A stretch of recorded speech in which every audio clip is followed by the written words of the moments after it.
సమస్య, కాలేయ సమస్య. కాలేయమనగా యకృత్ అనగా లివర్, దీన్నే సూర్యచక్రము అంటారు. ఈ ఒక్క కాలేయము యొక్క పనితీరు మీదనే శరీరములోని మిగతా సమస్త అంగాలు ఆధారపడి ఉన్నవి. లివర్ సిరోసిస్ అనేటువంటి వ్యాధితో ఇవాళ ప్రపంచవ్యాప్తంగా రోజు ఎన్ని వేల లక్షల మంది చనిపోతున్నారో మీరు తెలుసుకోండి. అలాంటి సమస్యలను కూడా సునాయాసముగా పోగొట్టగల మన ఇంటి మార్గము, ఆహార మార్గము, ఖర్చు లేనిది, కష్టము లేనిది, అపకారము లేనిది చక్కగా రాసుకోవాలి. మీరు సిద్ధంగా ఉండండి. ఎంత శ్రమపడి అయినా మానవుడు నిండు నూరేళ్ల పాటు హాయిగా ఉండాలి అనుకుంటే తన కాలేయాన్ని తాను ఎల్లప్పుడూ కాపాడుకుంటూ ఉండాలి. అందుకు నిమ్మపండు అద్భుతమైనటువంటి వరప్రసాదము. చూడండి, ఇలా సగము నిమ్మబద్దను తీసుకొని ఇలాగ కత్తితో కొయ్యాలి, ఇలా కొయ్యాలి. 4 భాగాలు అవుతాయి. కానీ అడుగున మాత్రము ఇక్కడ తెగకూడదు. ఇలా చేసిన తర్వాత ఇందులో ప్రధానముగా పొరపాటుగా కూడా గింజ ఉండకూడదు. ఇందులో ఇదిగో ఇటు చూడండి, ఇది నల్ల ఉప్పు. ఇది దొరకకపోతే సైంధవ లవణం అయినా వేసుకోవచ్చు, రాసుకోండి మీరు. ఇది 3 చిటికలు. అంటే ఈ 4 భాగాల మీద 4 రకాల చూర్ణాలు చల్లాలి. ఒక భాగం మీద నల్ల ఉప్పు వేస్తున్నాం, 3 చిటికలు. చూసారా, ఇది ఒకటైపోయింది. తర్వాత ఇటు చూడండి, ఇది మిరియాల పొడి.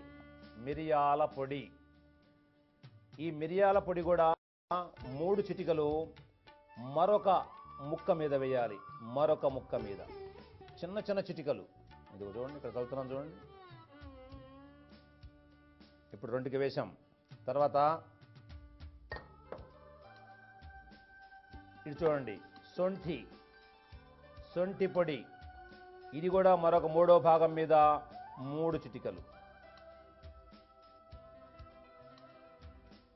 ఇంకొక భాగం ఖాళీ ఉంది కదా. ఇందులో ఏం చేయాలంటే ఇది చూడండి, ఇదిగో పటిక బెల్లం పొడి. పటిక బెల్లం పొడి ఇది కూడా 3 చిటికలు 4వ భాగం మీద. ఇలాగా దీన్ని ఒక గిన్నెలో పెట్టి మూత పెట్టి, చిన్న గిన్నె తీసుకోండి. చూడండి, ఇట్లా ఒక గిన్నెలో పెట్టి దీన్ని చూడండి, ఇలా పెట్టాను చూడండి. ఇట్లాగా ఒక గిన్నెలో ఉంచి పైన మూత పెట్టి ఈ విధంగా ఒక రాత్రి మొత్తము ఇలా ఉంచాలి. అంటే రాత్రి పడుకునే ముందు ఈ క్రియ చేయాలి మనం. ఇలా చేసి ఉదయం పూట మూత తీసి, అంటే ఎందుకు రాత్రి ఉంచడం అంటే మనం చల్లినటువంటి చూర్ణాలన్నీ లోపలికి బాగా గుంజుకుంటుంది నిమ్మరసం. తీసి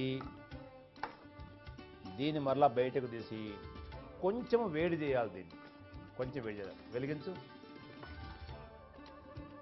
చిన్న మంట మీద వేడెక్కించండి.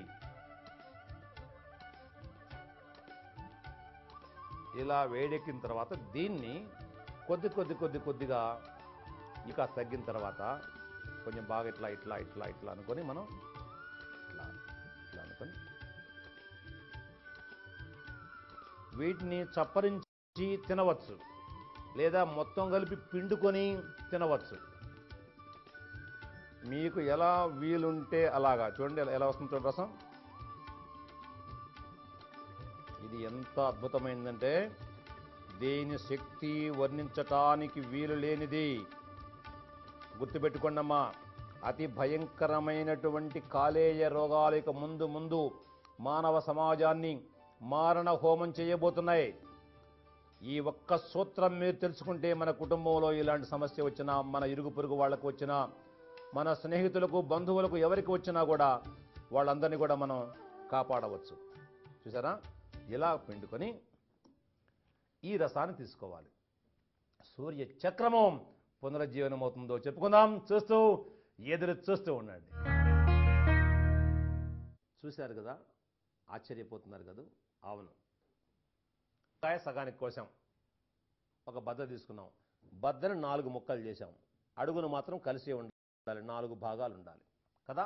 ఒక భాగం మీద ఏం చేసాం, 3 చిటికలు ఉప్పు, సైంధవ లవణం కానీ నల్లుప్పు కానీ, ఇంకొక దాని మీద ఇంకొక భాగం మీద 3 చిటికలు సొంటి పొడి వేశాం, ఇంకొక భాగం మీద 3 చిటికలు మిరియాల పొడి వేశాం, ఇంకొక దాని మీద 3 చిటికలు పటిక బెల్లం పొడి వేశాం కదా.